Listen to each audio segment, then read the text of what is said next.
হবিগঞ্জের মাধবপুর উপজেলার বহরা ইউনিয়নের মনতলা স্টেশন বাজার এলাকায় অবৈধভাবে দেশীয় পাখি আটকের অভিযোগে মোবাইল কোর্ট পরিচালনা করা হয়েছে।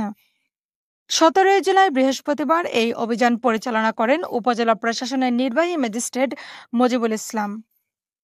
অভিযানে দেশীয় প্রজাতির তিলা ঘুঘু, শালিক, বুলবুলি ও ডাহুক পাখি আটক ও বিক্রির অপরাধে মোহাম্মদ মালুমিয়া নামের এক ব্যক্তিকে বন্যপ্রাণী আইন ২০১২ অনুযায়ী ১০,০০০ টাকা অর্থদণ্ডে দণ্ডিত করা হয়।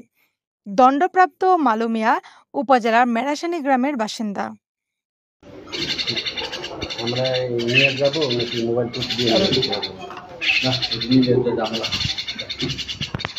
ওয়ালটন আবারও মিলিনিয়ার অফারে ওয়ালটন ফ্রিজ কিনে আপনিও হয়ে যেতে পারেন মিলিয়নিয়ার।